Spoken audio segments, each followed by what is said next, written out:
Bret Hart. Get this. Bret Hart got tackled while giving a speech at the Hall of Fame induction. Right. I can't believe people, man. What the heck? Right, listen, let's What's get that? the word out about the Allover podcast. The Allover podcast, yeah. Yeah. Getting the word out. How? Spreading it. How? Don't worry about it. Don't worry about it. Yeah. If you go out right now Okay. and you ask like some people, they'll tell you. They know who you are. They know who I am. Mm-hmm. I'd say you're Jim Seekers from the Allover podcast. Jim Seekers from the Allover podcast. Yeah, that's exactly what they say. Huh. Okay, we'll see about that then. Yeah. Hello, this is Jim Seacrest, and this is the All Over podcast, and I'm talking tonight to Pat Kusnadi. Yep. That's close. Other guy. All right. Yeah, And- that's good. And Pat is a director and producer. He does some writing sometimes, and he's known for some of the movies such as Good Samaritan, Down with David, and the Id. Correct? Id. Yep. And so what's up, Pat? How you doing tonight? Pretty good. How about you guys? Not too bad. A little bit colder over here compared to how's it over there in Hollywood? Actually, I don't really live in Hollywood. I live about 45 minutes away from Hollywood in Rancho Cucamonga, San Bernardino County. Okay. I'll commute pretty much. Okay. I honestly do not really like Hollywood living there. Too We don't crowded. blame you. Yeah. Yeah, it's really it's kind of cold here. It's going to be cold for a little bit, going down to about I think it's going down to about 8 tonight. Yeah, To I be mean, I don't have anything against LA or Hollywood. I think they're great cities. Just that I can't deal with too many people, the traffic, you know. So Yeah. I'd rather be in the suburbs, more like relaxing, laid back, you know. So Yeah. Yeah, I know. I don't like it either. I hate going into Pittsburgh. If you can drive in Pittsburgh, I think you can drive just about anywhere. You know, their streets are like one ways, and then it gets me really bad. So Pat, tell me, how'd you get started into the movie business? How did you, how'd you that's do your funny thing? to say. 'Cause this was back in high school. After seeing Titanic in theater, and I was just playing basketball at the time, and I figured, like, I don't know what I want to be when I grow up. And this was I think junior, I think it was junior year. It was Titanic, 1997, and I figured, you know what, I want to be an actor, and I want to be just like Leonardo DiCaprio. So senior year, I took a acting class, drama class back in high school. And from there, I fell in love with acting. For before, I was like kind of shy. I don't know if I want to do it. Like, I don't know. Like, it's just too many people gonna watching me on the stage. But once you warm up, once you get into the character, that you just losing it. Like, you just there by yourself. You just be that person. Like, hey, this is fun. So I trying to pursue being an actor. Then college year hit, about freshman year. I was like, okay, acting is going to be a lot of what you call competitions. You can't just, you have to be like really, really, really good and then get an audition here and there. But why not be a director? So, like I have something to fall back on. And when I started doing a short movie, I fell in love directing, and I was acting actually. I was acting and writing at the time, and then my second short movie, I started writing, acting, and directing. Then from there, I was like, I'm just gonna focus on directing. So I did. I did internship here and there. Then on the film school, this was in the what you call it,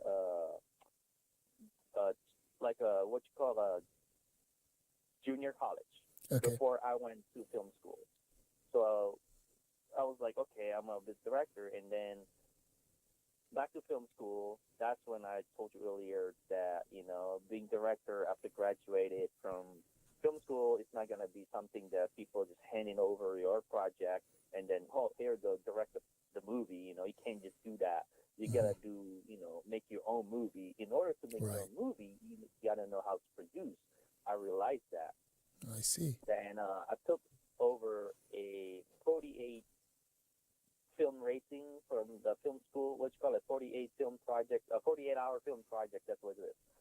In film school, and I was encouraging my friend, like, hey man, I think you should do this. I think you should direct this movie. Like make a like 5-minute short film. Like there's a opportunity 48-hour film race at the school, and then I offered him to produce it, and I did, and then I kind of fell in love with it. Like, you know what? I think producing is fun too. From there, I started producing a lot of short movies, and I started producing a lot of like pieces actually when I was beginning of my sophomore year in film school.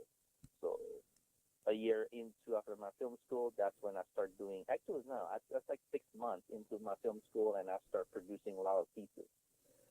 I see. I think I was the only person doing that when I was in film school as a first year of sophomore. So yeah, and from there it's history.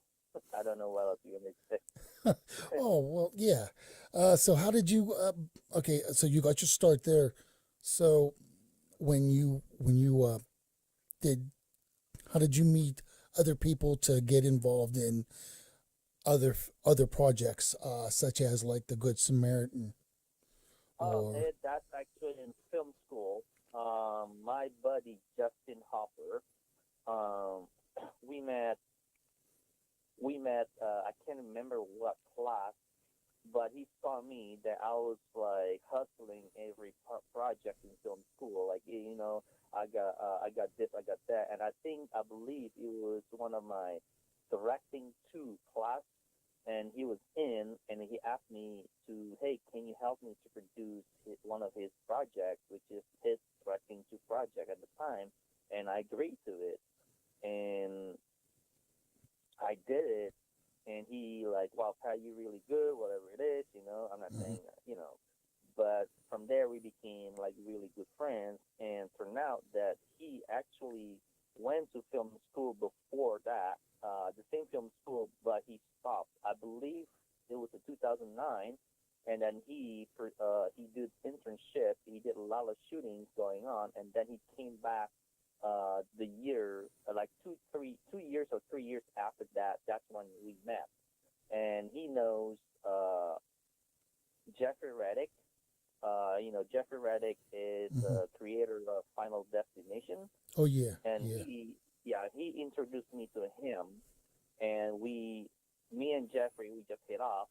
We became friends, and then I believe a year later, yes, I think a year later that Jeffrey asked me, hey, do you have any places to shoot this movie? And I think maybe we can use your house. I'm like, all right, come over and then see, if you like my house, you're more than welcome to shoot in my house. Hmm. So he came over and he did the scout and he loved it, and that's how Good Samaritan was shot. And we have Rainn Wilson as well in Hmm. the short film. So, Yeah, and that. Yeah. I provide the location, so pretty much like a location manager, and I did the second unit director. Oh Um, yeah. It won some I did, awards too. That's I saw that it did it run won a lot some awards as well. It's really yeah, good. I was. It was really good. It was actually good. I can send you the link if you want later on when we off. I think I still have that movie somewhere. Oh, I okay. should have it. Well, There's no thank way I you. Yeah. cannot have it. Huh. Yeah. Um, that's cool. Did you get a chance? Have you worked with him on a lot more other stuff, Mr. Reddick? um, yes and no. I believe that Justin Hopper was doing a TV web series series or something like that about filmmaking, and I was just a production supervisor. And he told me, "Hey, can you come on board and just one day shoot, and then just like watch over the whole thing, like help out, and just supervise everything." Okay, that's fine. So I came in, and that's when I met Jeffrey Reddick, I see. and I believe that was I think summer 2013 or fall 2013. I can't remember. And I came in, and then Jeffrey was one of the guest honor, begin the review and that, and then from there we know each other, and then we became friends. And a year later, that's when we shot Good Samaritan. I see. Yeah, that's really neat. How, yeah, that movie. The Final Destination was pretty cool. I liked a lot of them. I, Yeah. they were at one time. I think I was watching IFC. Wait, I gotta say it right. I am no. IFC. No, yeah, IFC. Yes, lately Yeah, on IFC, always saw. Independent Film Channel. Yeah, and that was cool. They had like a lot of them on, like back to back to back. So I watched some of them, and I was really cool. Now, I mean, now I can watch them, anytime because of Netflix and Prime. But before that, I didn't really have either one of them, so they were cool to watch. Yeah. They're like fun to watch. Yeah. Yeah. So do you? So anyway, let's get back to the producing part. So how do you go about, like, when you go to produce or whatever? How do you give me some of the idea give me some of your ideas, just not like an idea, but give me how you work as a producer. What do you do as a producer to, now, let's just say if like I'm making a movie or something, now you'll produce this sort of thing. Can you explain it to me a little bit about how to be a producer? Sure. Producing is not as easy what people seem. It's more like, you pretty much in charge on the project, and if someone's rendering you a script, and you like the script, and let's produce this, meaning that let's go find the money and make the movie. Mm-hmm. And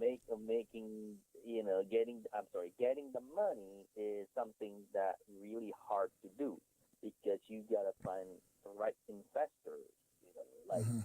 would you like to invest? Well, however much the budget in that movie, and sometimes you can go through about 2 or 3 other investors. One investor is great, but not like everybody's gonna just put on in one whole amount, especially if it's a higher amount. That's it'll Right. be 2 or 3 different investors.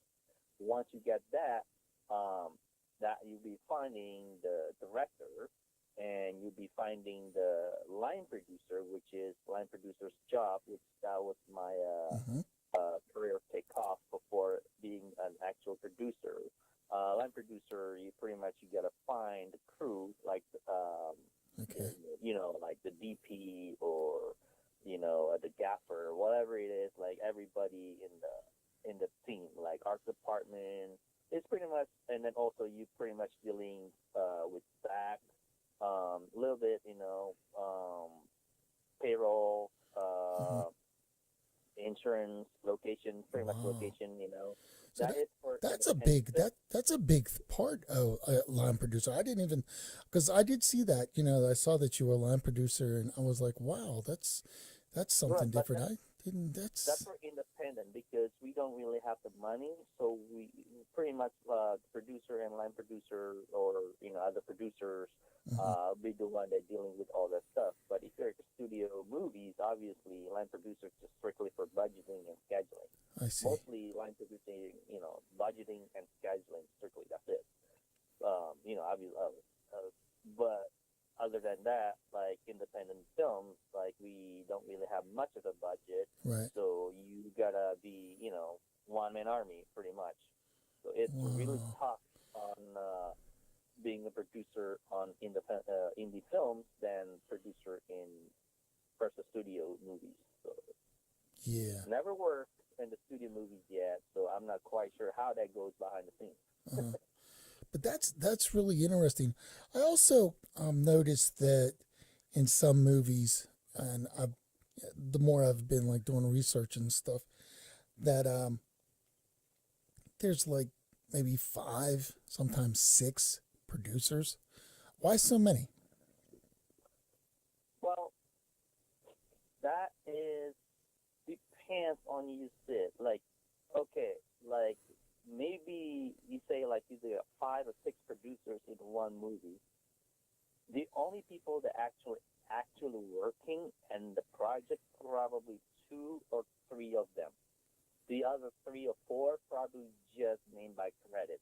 I see. Because sometimes like, hey, Jim, can you help me to get this location, and I need that location and that location for like cheaper price or something like that, like a deal. Okay, but I'll put you as the co-producer in this project if you get them for free or something, like really great deal.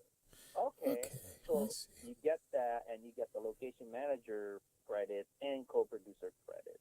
It works always like that. Sometimes I'll be like, hey, can you help me out with the marketing purposes? Like just market the movie, this and that. I can't really pay you now because we don't have the money yet. Until we have the money, then I can give you the advance and some other percentage in the back end. But I will give you associate producer or co-producer credit. Some people are like, okay, I'll do it for the credit.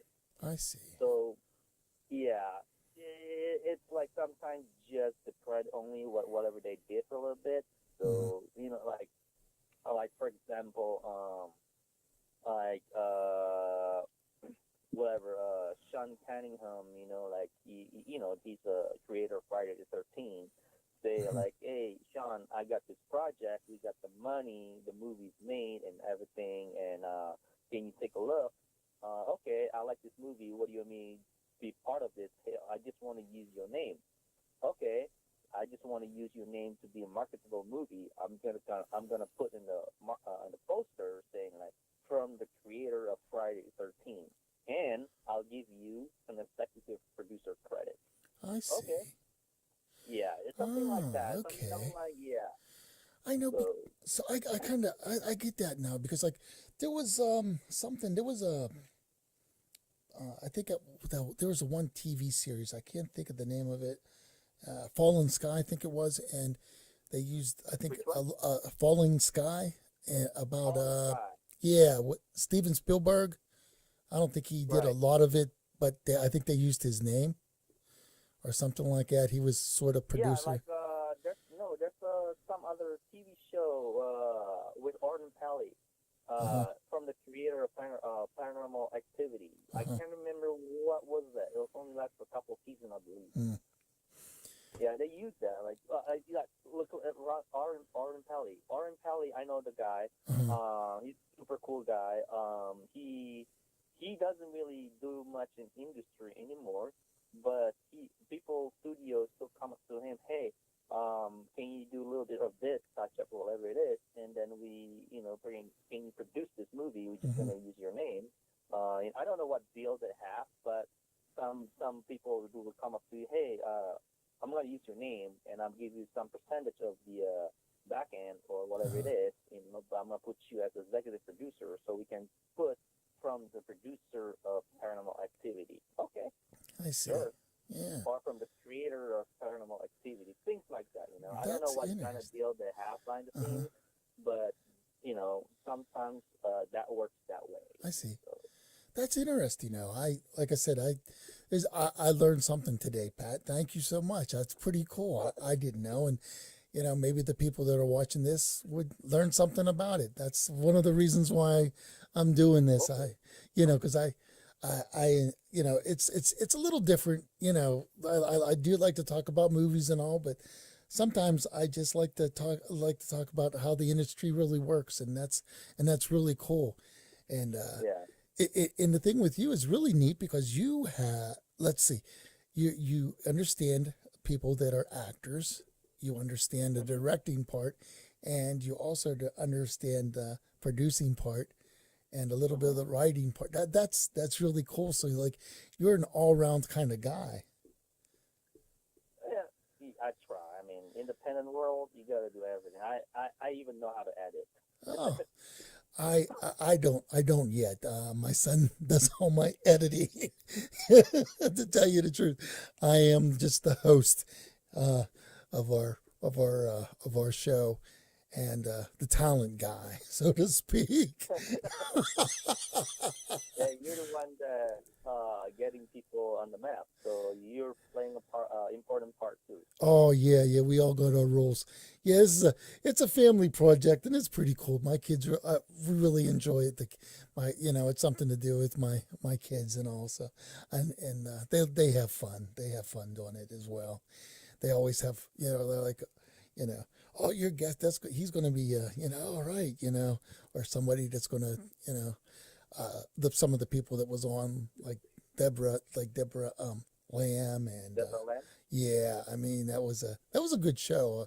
And they didn't even realize when we started doing some of the research on it. They're like, wow, Dad, did you know this? I'm like, yeah, I know. It's something, it's some of the people that we have on, and it's really great. And it's fun to do, and some people they're just getting into acting and getting in, just getting into the independent movies and things. So it's fun to talk to them because you never know where their career is going to go, and just think they were on my podcast. And Fun, though. Yeah. yeah. So what are your projects you're working on now? Can you tell me a little bit about what you're doing as far as movie wise, or can't you? I have a handful of projects right now. I cannot tell you about one project I'm doing yet. It's an action, so leave it that way. Ooh, good, Can't tell you the good. name of it. So anyway, let's move on that. And I am working three other horror projects. Hmm. One of them called The Rehearsal. The Rehearsal will be starring Vernon Wells. Vernon Wells, if you may know Vernon Wells from Mad Max 2, the Road Warriors, Okay, yeah. and Commando. He's the bad guy in Commando from Arnold Schwarzenegger. Oh yeah, yeah. Yeah. Okay, Yeah, he's Bennett.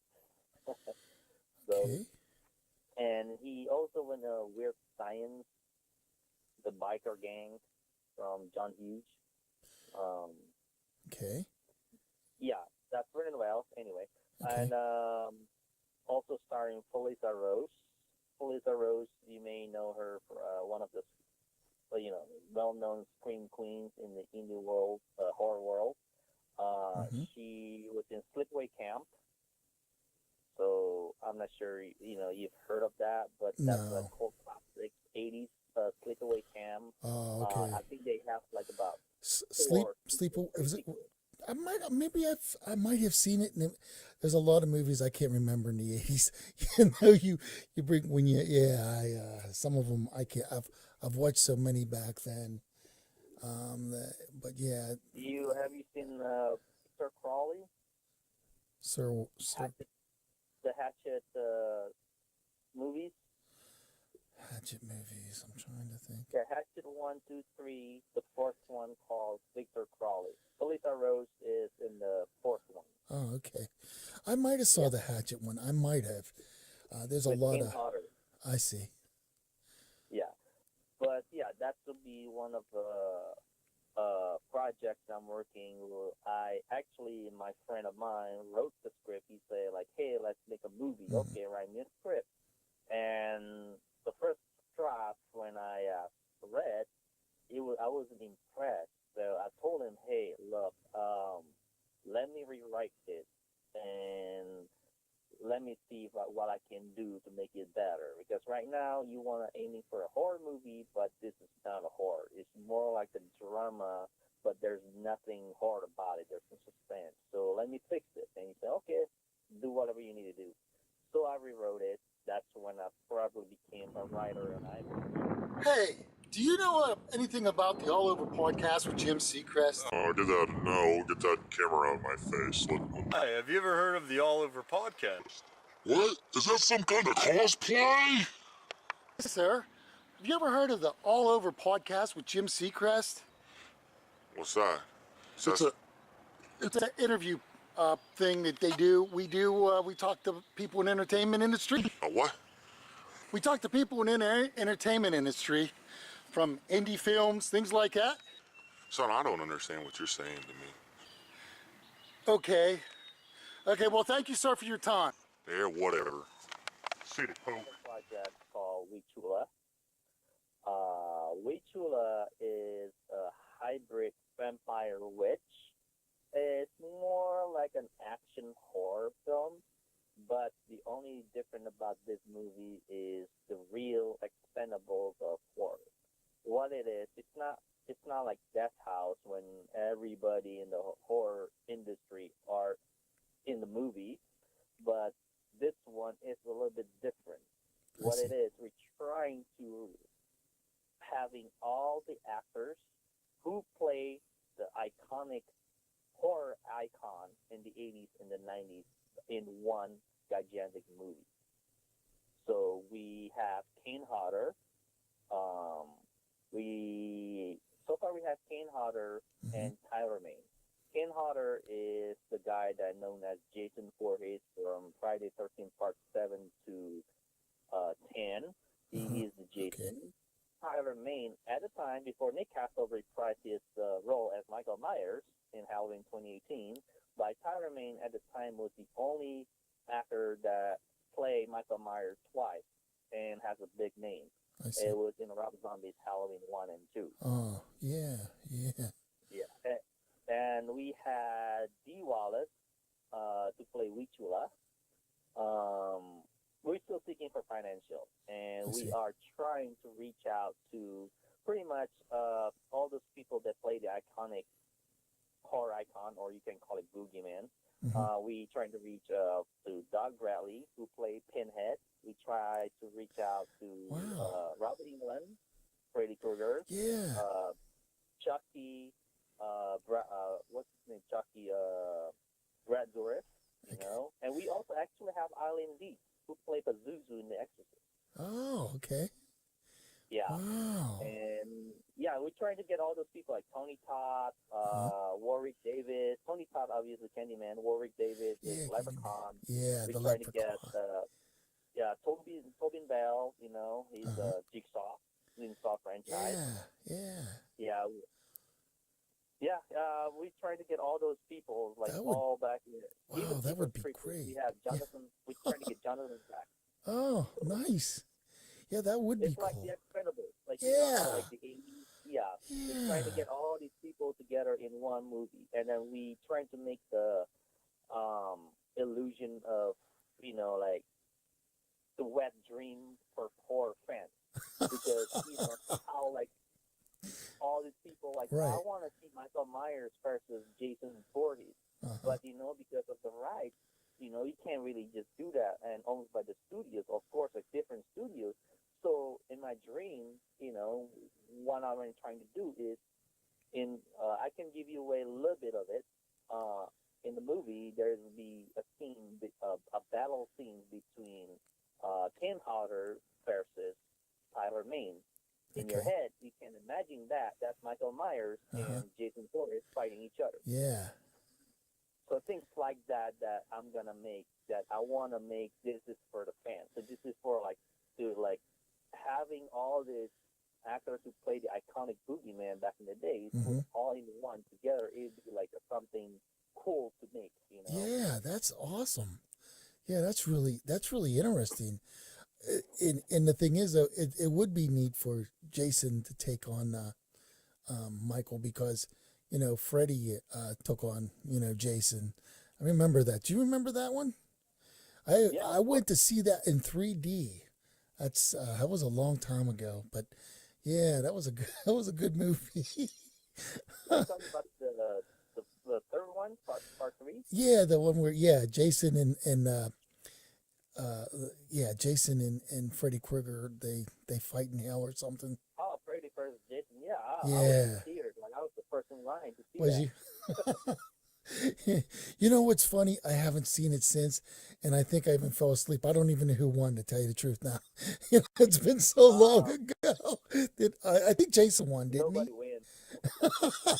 They're like draw.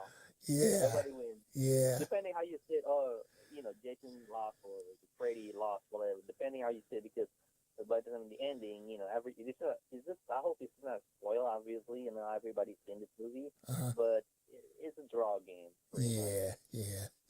Like I said, it's Can't been a really long make time. those kind of movies like one loss and one win. It's gonna be pissing the other people, other friend off. So gotta make it even. So.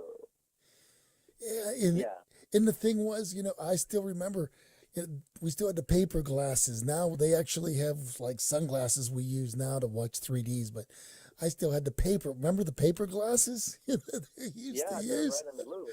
Yeah, they got so high tech lately. I still have those. Yeah. Yeah.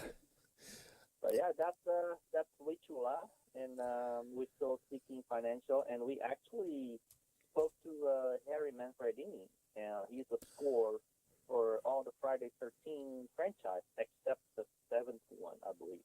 I see. Everything else he did. He also scored. He scored a lot of horror movies like House, Swamp Thing. That's one of them.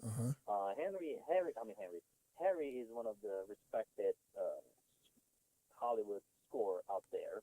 Composer. That's what I meant. I spoke to him, and he still, he read the script, like he gave us some notes. He's super cool. Like he's down to, score. This is like, when he gave, there's no ladder or anything. He's just like, I'm interested. There's nothing like attached to it. So obviously, people can change their mind later on. We don't know. Right. But yeah, that's Wichula, and the other project that I'm actually working right now in called 1134. I'm sure you've seen that. Yeah, that's the one that I've been doing like a lot of promotion going on Facebook, I believe Twitter and Instagram. Yeah. That would be starring Felisa Roche. Obviously, if people don't know who she is one of the Scream Queens. Like mentioned it earlier, she was in Sleepaway Camp. She was in Victor Crowley. I believe she was in Tales of Halloween. Yeah, she was in Tales of Halloween. A lot of other horror films. So, and hoping that if we got some investors going on for 1134, but I believe that we still have like short about 20 to 30 grand. But I think we're just gonna go for Indiegogo on that one.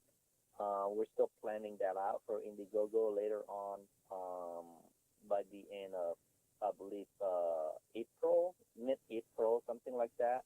So we're gonna go Indiegogo live and hoping people will be, donate. That's actually right now. I'm directing that one. That'll be my feature debut. Nice. There you go. Yeah, the rehearsal, I'll be directing that too, but this one a little bit lesser budget than the rehearsal. Ritual, I'm just producing. I'm not touching that to direct. It's a little too much on that one. That one's about, I believe the budget's 1.5 to 3 million on that one. Wow. So can you tell me a little bit about 1133, right? Did I say 1134? 1134. Can you tell me a little bit about that? I mean, I know I posted. I think I posted that even in my page. Because thank you. Yeah. Oh yeah. Every page people send me, I like, and then I usually throw it up on my page. Just give people some info, and sometimes I'll even throw it up on my wall. On Facebook. Oh, thank you. Yeah. Do you want to know about like what was the story about? Or? Yeah. How did you come up with that? Was it back in the 1100s or? The 1134. Yeah. That's funny. funny to ask because this was I wrote this script back in 2003. After watching Stephen King's Dreamcatcher in theater, and I was like, I don't know how, for some reason, and I just want to make this kind of movie, like one location movie, and maybe the guys got trapped. I don't know, and that's how I come up with 1134. If you don't know what 1134 means, then someone needs to get a piece of paper, write down 1134, and read it upside down. So it's called hell. Oh, okay. Okay, gotcha. I didn't even know I that. started writing that. Yeah, I started. It's funny, right? Yeah, honestly, I thought it was, when you kept saying, and I thought that too when I posted. Oh, it must be something. Sometimes I don't like, I know you guys got a lot of movies, and sometimes when I'll post something or whatever, I'll look at it, it's like, oh, okay, that's cool, or I'll come back to it later or whatever. And but I just thought it was something that happened at that time. I don't know, like It is. you know. It is something happened at that time, Wow. but it's also hell is unleashed at that time. That's why I call it 1134 because it has a little subliminal message. That's Right. what the subliminal message is. If you write it down and you read it upside down, that will be called hell. I see. Cool. Yeah, what it is like the movie. Like I said, I wrote it back in 2003, and at the time I haven't gone to film school yet, so it was really big mess. And I've been trying to put that movie on the map. Like I believe that I had a producer that was trying to finance that movie and ready to go, but for some reason the company went under, so it went back to the shelf. Back in 2014, I was like, I want to do it. So I got some other writer to rewrite the script, but I didn't really like it, and I got distracted at the time in 2014 with the shoot of The It, starring Amanda Witt, because we were shooting at the time. We're doing pre-production at the time. That's the movie that you were mentioning earlier. Yeah. The It. Yeah, and I thought it So was I got ID. Yeah, the ID. You can Leave get it to that me on to Amazon leave it to Prime, me. you know.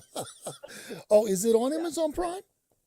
Yeah, it's on Amazon Prime. You can get on Blu-ray, Cool. iTunes, and I think VOD. I can't remember. I was just line producer on that one, so you can watch on Amazon Prime Oh, okay, cool. or iTunes, like I said, or you can buy on the Blu-ray, the physical copy if you want to. But yeah, I got distracted with that, so I put that back in the shelf. I finished everything for The It, and then I was funny because after The It, I was focusing on Sweet Chula. And just recently, last August, after I finished producing Bit, it's like a retro PDBM killer movie starring Jim Duval and Dee Wallace. I was like, I need to get back to 1134. That's my passion project back in 2003. So I pulled that back in the shelf and I gave it to another writer, and he fixed it, and I happen to like the story better, much, much better than I wrote, or the other writer, rewrote it. And Anthony Anthony Worley. He's a good writer. I think his take in this universe is really, I believe, like great. So for the characters, for what's going on inside the universe, so it's really good. So what it is like, this was back in September, so it's still going on till today, obviously. So what it is that 5 people are house sitting inside the house, like they just, having fun, but not knowing what was going on. Turned out that at 11:34, they got stuck in the house with unknown force field, an invisible unknown force field. So they're stuck. We can't get out, and they trying to what's going on? Like we need to figure this out. So they all trying to figure out what's going on, and trying to get out or escape from this Can't believe this. Nobody knows about the All Over podcast. Man, I tell you what, I don't know what's the matter with that kid. You know, I'm going to ask one more person. If one more person, hopefully one more person to say they know about the All Over podcast. Because I've got something planned for that guy. If they don't, well, oh well. Hey, buddy. Do you know about the All Over podcast with Jim? Don't take my shoes. Get away from me. Get the heck away from me. Get away. Get away. Don't take my shoes. Hey, don't take my watch. Don't take my watch. Turned out that it's a witchcraft doing. So they like, okay, we gotta undo the spell. You gotta do this. You gotta do that. But instead of, because they're like inexperienced, instead of doing what they're supposed to be doing, they being haunted, you know, awaken an angry spirit and being haunted by this demon witch. So obviously, you know, I can't tell you more about it. Then he just like the demon witch, obviously hunting them one by one. Did they know? So they didn't know that the house was haunted or anything. That's why they came there, or why they're at the house. Well, there more to it, but I can't really tell you much about it. I understand. I'm not going to say no more because I'll keep digging. I'll keep digging if you don't tell me to. You told me to be quiet. I'll be quiet. Pretty much like 5 people got trapped in the house. I see. Invisible force field and trying to get out, and turned out to be a witch demon work. And that witch demon showed up and hunting them one by one. And why? Well, you gotta watch the movie. Okay. I won't say no more, but it sounds interesting. It really does. That kind of reminds me of, I just watched Truth or Dare. Did you see that? Which one? Truth or Dare, it's called. Oh, which one is it? It's one where what happened was that everyone does these dares in the house itself. You got to make sure you complete the dare. They'll give you a truth. Well, there's 2 of them. The one that in the Blumhouse one, or the one that my friend wrote. I'm not sure. The one that my friend wrote is a True Dare straight to DVD, starring what's her name, Nova from Sharknado, Cassie Turbo.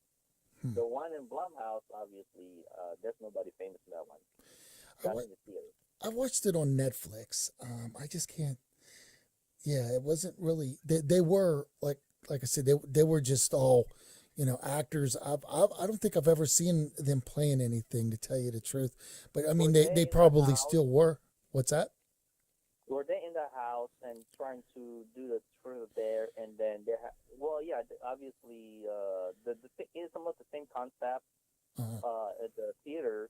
The one that came out in the theater, was it the one like cutting thumbs and toes? Well, what happened was the backstory was, in the beginning, one of the girls, the only one person survived, and she was supposed to put acid on her face. All right, in the beginning of the movie, and she was the only one that survived. And then, you know, they found out about it, and they just wanted to do this for fun, but they didn't realize that, you know, it really happened, and they're filming all this, you know. And that was the movie that I watched. I think that's a theater version. Okay. I'm sorry, not the theater. That's the Blumhouse. Yeah, that's it. Was it the one with the question mark on the poster with the girl looking? Yeah, that's it. That's the one. With the pink question mark and the white background kind of thing? Yeah. Yeah, that's the Blumhouse version. Okay. Yeah. Because it's hard because like the Blumhouse came out, I don't know when, but I know it's last year, and then a couple months later, my friend wrote the movie. Tommy Hudson, which is director of the It, he wrote that one. It came out a couple months after, but I believe the movie like two total different movies. But to be honest, not because it's my friend, but the movie is just better than the one in the theater. Oh, that's good to know. Maybe I'll have to check it out sometime. I some like lots of times I'll just watch a movie just to see, even to see if I compare. I don't want to compare movies, but sometimes there's a lot of similar kind of things. The other movie that they have on Netflix is I can't. It's something. It's another kind of thing like that, but it's different. They make them do different things as well, but it's not nothing to do with Truth or Dare. But yeah, that's interesting. I mean, that's still a good concept with the witch and all. It's something a little different, and that you're going to be making, even though that sounds cool. I mean, really. So The Witch is really good movie. yeah, yeah. With the one what I'm talking about with the one I'm talking about, the movie that you're going to make, the 134 with the witch. 11:34? Yeah, 1134. Yeah, with the witch. That sounds like it's going to be cool. Is she going to be real Well, scary? yeah, I mean, thank you.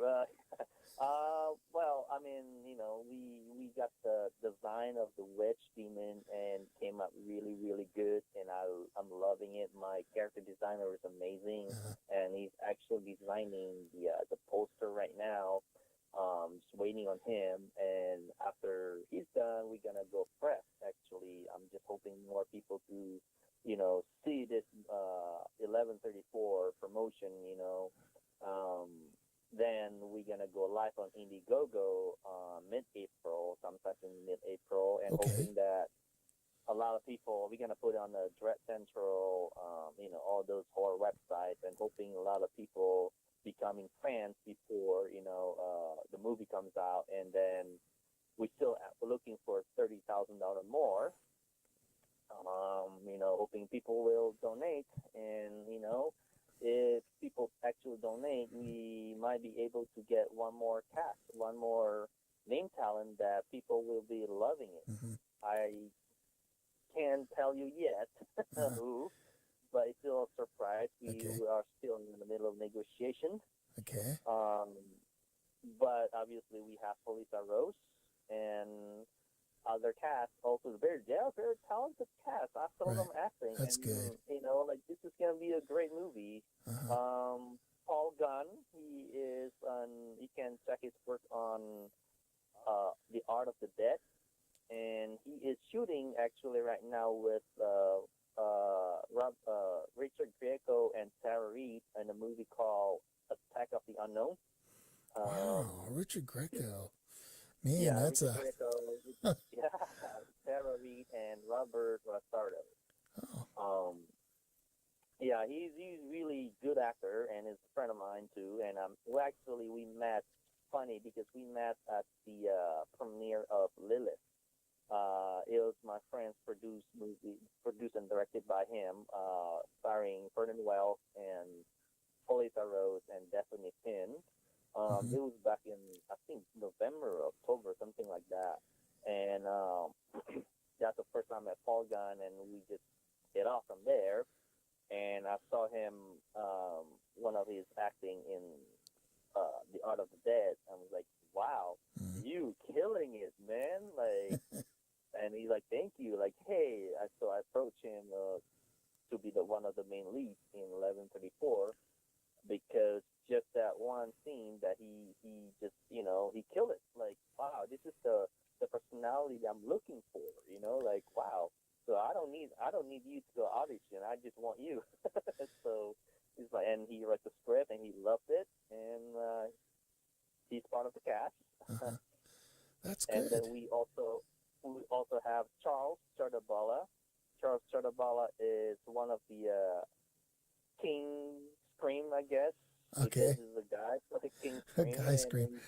Yeah. I know, like I was can't really say I was King I was talking to somebody one time, and I was like, I don't know if I would, if I get real scared, I probably would sound like a woman else. So, that's cool. Yeah. But yeah, Charles. He is in a lot of like horror movies, like Ugly Sweater Party. He was. I can't even remember. He's in the Jennifer movies. I'm not sure if you heard of that. Yeah, I four heard movies. I heard of them, but I don't think I've watched any of them. Yeah, it's two Jennifer, two Jennifers, Mhm. four Jennifer. I'm sorry, from Jennifer and four Jennifer. The four. It's kind of like two. The first one is two Jennifer T-O, and then the second one two number two Jennifers. Okay. The third one for Jennifer. I'm sorry. The third one from Jennifer, and the fourth one is for Jennifer. But instead of number Wow. four, it's for you, like FOR, for you, like for Jennifer. Like it's kind of hard to follow if you don't know it. I see. But he's in almost in all of the movies. I believe See. he's not from the first one or second one. I can't remember. He's also in Lilith, and he's also in a lot of horror independent movies.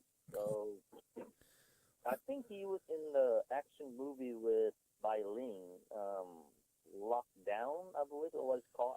I don't think it's out yet. I think it's coming out. And he also in a movie called Garlic and Gunpowder with James Duval and James Duval. I can't remember. Yeah, James Duval. He's in the guy from Independence Day. Yeah. with the long hair. I'm getting Robert Duvall mixed up. That's why I'm like, wait a minute, that's James Duval, another. yeah. He's actually a friend. He's a really cool friend. He's a good guy. In this But, in this movie, can I ask you a question? In this movie, I hate the shark scare. Is it going to be one of them? Like all of a sudden something happens and not, there is. you know what I'm talking about? I'm not using the correct term. Jumpy scare. Yeah, jumps. Oh man. Maybe like one or two things, just because I have to like get with the era. you Yeah. know? But other than that, I'm trying to make it. I think this movie is not much blood. I'm not trying to make it over crazy, like gore, blood, and stuff. I like more and more suspense, more creepiness, like Okay. more like Halloween kind of suspense, like Michael Myers, like Yeah. stalking behind you, just Okay. like creepy, like being creepy, just Yeah. like something like eerie, Right. The mood is kind of eerie. That's what I'm looking for. Not something that just like jumpy scare, maybe one or two scenes, but it's just for fun on that one. It's just like getting with the Yeah. era, pretty much. Yeah. I gotcha. Yeah, like I said, I watched Overlord the other night, and man, I jumped out of I was like, wow. That was the first time I got scared for a change, like it wasn't scary, but it was like a jump scare, I was like, oh man. So I like them, but sometimes I'm like, dang it, don't give me a heart attack. But yeah, they're really cool. Which movie? I watched Overlord the other night, and one of the Devil Lord? Overlord with Oh, J.J. Abrams. Oh, I love that movie. Yeah. Yeah, and you know where the part? I'll tell you where I jumped was, the part where he saw the grandmother, and he opened up the door, and I don't know what it was, man, but she scared me, man. I was like, what? But I jumped. I was like, dang it. But I enjoy that stuff sometimes, but then again, it catches you, I usually don't jump that much, but that was good. That was a good part. I was like, dang on it. I like Overlord. It's more like an action horror movie. Yeah. I like that. It's Yeah. actually better than Death Note, to be honest. Like, it's my opinion, though. Like, that Death Note Yeah. is great. But Overlord, it's like, oh, this is action horror right up in the alley. Like, right my alley, actually. Yeah, that was really good. That's why I was like, I couldn't wait to watch it. And it was. I didn't realize that even Rotten Tomatoes gave it a really good rating. Good review, yeah. Yeah. But I was hoping, and everyone kept saying, I like Cloverfield. You've watched Cloverfield, and they kept saying there was a connection to it, but I guess there isn't. It did. But what happened was, my friend went for the test training for that. He told me, I'm not sure, okay? I don't know if he lied or not, but according to him, he said the monster of Cloverfield was in Overlord. Oh. But because Cloverfield Paradox wasn't doing well, they delete that scene, the connection. Oh, I see. So that's that. That I mean, I like Cloverfield Paradox, but the way they're doing the marketing was kind of like a big surprise on Netflix. Also, Yeah. I remember there was like premiering what you call the trailer in the Super Bowl, and then Mm-hmm. it's premiering to now on Netflix. But hey, like what? I was Mm-hmm. watching it, like okay, now when I gotta watch it, but not too many people really like just like gonna watch it. Like it's Cloverfield, like like you gotta build the audience first. You can just like showing. I don't know. That's not my marketing Right. strategy. That's the studio. That's them. Uh-huh. I think that works for them. But I guess when people watching it, it wasn't really what they're expecting it. But I liked it. Yeah, And it was confusing to me, to tell you the truth. That was the one with the Netflix one. It was really yeah. confusing.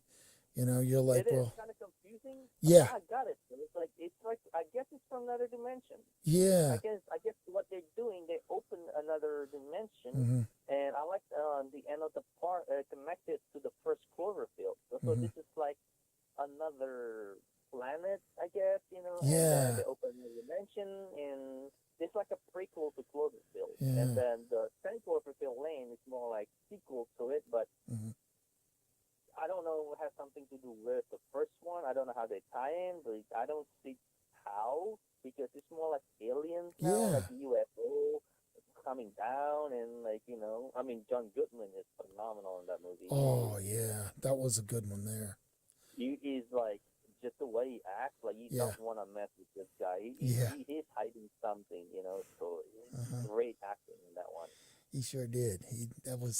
I like that movie too. That was a really good one. But a lot of people didn't like it, though. That's the thing. Like, Huh. people like us liked it. I mean, I oversee the acting, of course, but Yeah, people mostly, what is this? I thought it's like a monster movie, but I mean, people expected more monster, more action, more scary, whatever. But for now, it's just that in the bunker. But when you saw the trailer, it's all set in the bunker. You gotta catch that. Like, I caught it the first time seeing the trailer. This hmm, is like a one location movie. yeah, It's everything happening in the bunker.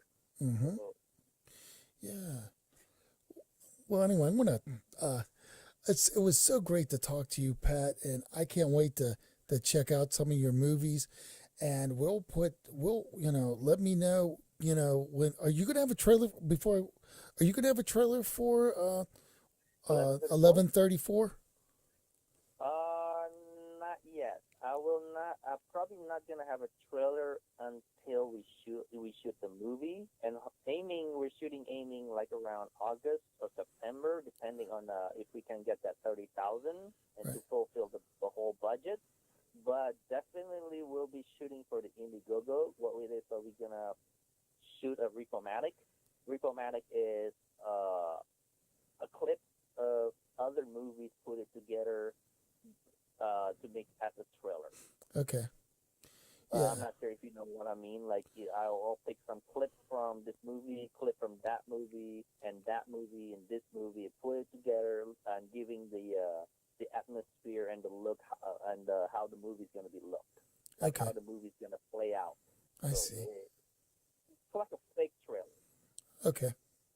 That's Yeah. good. I was just curious. That's all, because I know lots of times they have a little bit of a trailer. I wasn't sure. But I'll tell you Oh yeah, what, you'll when see you it. do Yeah, get it, when you do get even do that, let me, I'll post it on my wall. I'll help you out as much as I can as far Oh, as thank you. I really that, appreciate that. Thank you. And like I said, I really appreciate you coming on tonight, Pat. I really enjoyed it. And thank you so much. And this is the I keep saying I mess this up all the time, but this is the All Over podcast with Jim Seacrest. And thank you. And, Oh, also, I'm sorry. Also, I gotta mention the 11:34. Sorry, I forgot to mention this. It's okay. 11:34 also produced by John Blythe, which is producer for My Amityville Horror. My Oh, Amityville Horror is a groundbreaking documentary with an IFC, and you can also buy that on DVDs or Amazon Prime. So I am very blessed to have John Blythe a producer from my Amityville Horror to be part of 1134 producers. So that's cool. one other thing too, pretty big for me Sure. to announce. Yeah. Thank you. Yeah. Like I said, thank you so much. And this was the All Over podcast with Jim Seacrest. And we'll talk to you later.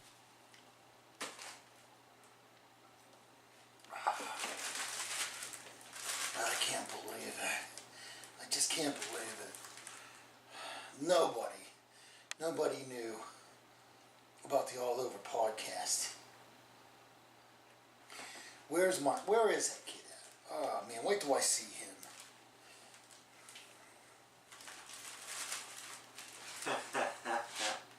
Oh, you think it's funny? What happened to you? I got beat up. I got Bret Hart. Oh, Yeah, I got Bret Hart. Some guy clobbered me. I was talking. He clobbered me. He took my watch, took my shoes. I walked all the way to the car. I still got a bruise on my foot. So yeah. So what was it? Where did you advertise? Where did you advertise? No one knew about me. I didn't get the advertisement out yet. What? Are you kidding me? I just wanted you to be excited about it. You wanted me to be excited I about didn't it. get to it.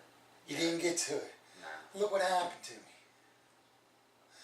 Well, whatever you did, you instigated it. I instigated it. Yeah. No, I didn't. So, Somehow I thought you got Bret Hart. I got Bret Hart. Exactly. I'm gonna get you back. Somehow I'm gonna get you back. So I doubt just that. expect it.